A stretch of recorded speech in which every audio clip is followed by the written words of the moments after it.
Tawadi Yahweh Bashim Yahushai. Tawadi Yahweh Bashim Yahushai. Tawadi Yahweh Bashim Yahushai.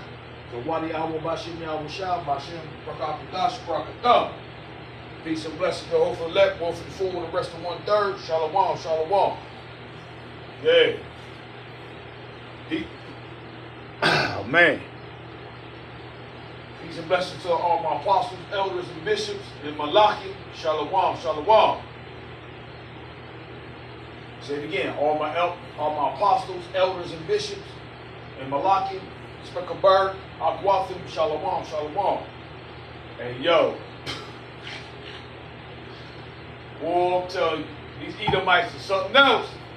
They are something else, man. And I mean, they are something else. Because that's all you do is just laugh at them. That's all you do is laugh at them. You know? Pure scum. That's right. That's all they are. But, where we at? Come on. I'm going to give you a heads up on what they are and what they do. And don't want nobody to find out what they do. You see, Psalms 137 and 7.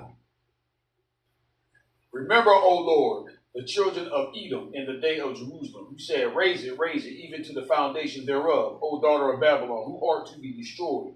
Happy shall he be that rewardeth thee as thou hast served us. Happy shall he be that taketh and dasheth thy little ones against the stones. For there they that carried us away captive require of us a song. And they that wasted us required of us mirth, saying, sing us one of the songs of Zion. Yeah, blasphemy. How shall we sing the songs? How shall we sing the Lord's song in a strange land? You know? But you're done, devil. All your blasphemy and the whole nine. That's right. We at? Come on. We at? Dumbass fucking garbage, this stupid dumbass devil makes. Real. Proverbs 24 and 8. He that devises to do evil shall be called a mischievous person. A mischievous person. The thought of foolishness is sin. What? The thought of foolishness is sin. And the scorner is an abomination to men. And that's what you are, devil. Wisdom is too high for a fool. That's what you are, devil. Say it again. Wisdom is too high for a fool.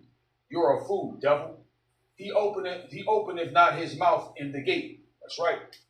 For their heart studieth destruction, and their lips talk of mischief. That's right.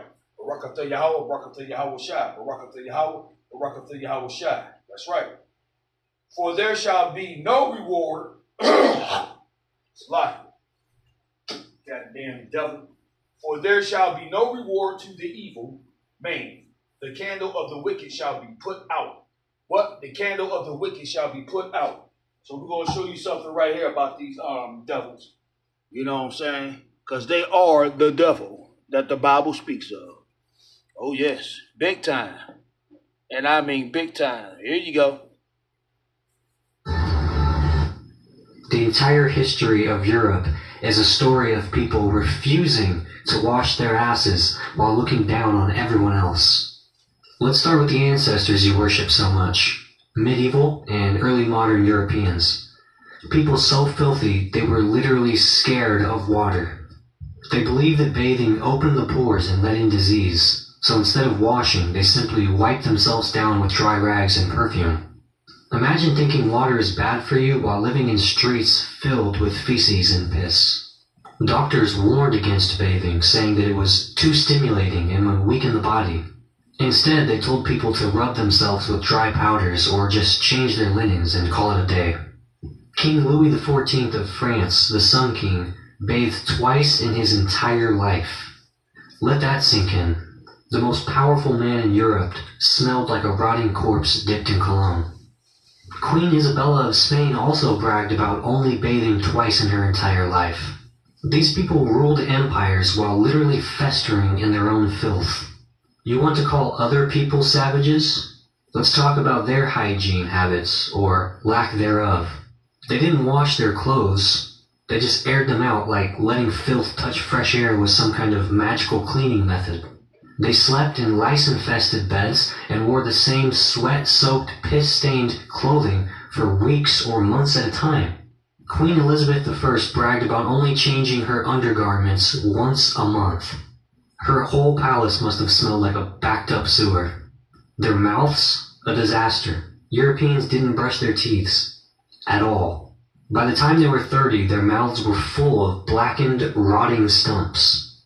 King James I of England's breath was so bad, people would write him letters telling him how unbearable it was to be near him. Meanwhile, at the exact same time, indigenous Americans, Africans, and Asians were bathing daily, cleaning their teeth with herbs, and wearing fresh clothes. But Europeans pulled up smelling like roadkill and still had the audacity to call everyone else dirty. Let's talk about the cities you love to glorify: Paris, London, and Rome. These places were open cesspools. People threw their shit and piss into the streets because they didn't have proper sewage systems. London's Thames River was literally so full of human waste that it became toxic. In 1858, Parliament had to shut down because of the stench, called the Great Stink, was so unbearable. Paris? Just as bad. The streets were covered with garbage, excrement, and dead animals. It was so bad that the air itself was dangerous to breathe. Meanwhile, at the exact same time, the Aztecs had running water, street cleaners, and aqueducts bringing fresh water into the city. So tell me again, who were the real savages? But let's not pretend this filth is just in the past. White people are still dirty today. You have to be convinced to wash your legs in the shower. Doctors are telling you to wash your damn feet because so many of you think that you can just let the water trickle down and that's enough. The 2020s exposed how many white celebrities don't bathe daily. Ashton Kutcher, Christian Bell, Jake Gyllenhaal, all proudly claiming they don't shower unless they see dirt. White parents are still proudly saying that they only bathe their kids when they start to smell. Imagine raising the next generation of walking biohazards. You normalized wearing outside clothes to bed, spreading whatever germs you caught from the outside world directly onto your sheets. You go to bed without washing your hands, your face, or brushing your teeth, and wonder why your skin looks like a medieval battlefield. Meanwhile, Black, Latino, Asian, and indigenous cultures have always prioritized hygiene. Africans were using shea butters, scented oils, and natural soaps before Europeans even knew what soap was. Indigenous Americans bathed in rivers daily, using herbal cleansers. South Asian and Middle Eastern cultures developed some of the earliest bathhouses, perfumes, and skincare regimens. Latinos are known for showering twice a day and keeping their homes spotless. And yet, white people still have the nerve to act like they invented civilization. The reality? You have never been clean. Your ancestors weren't clean.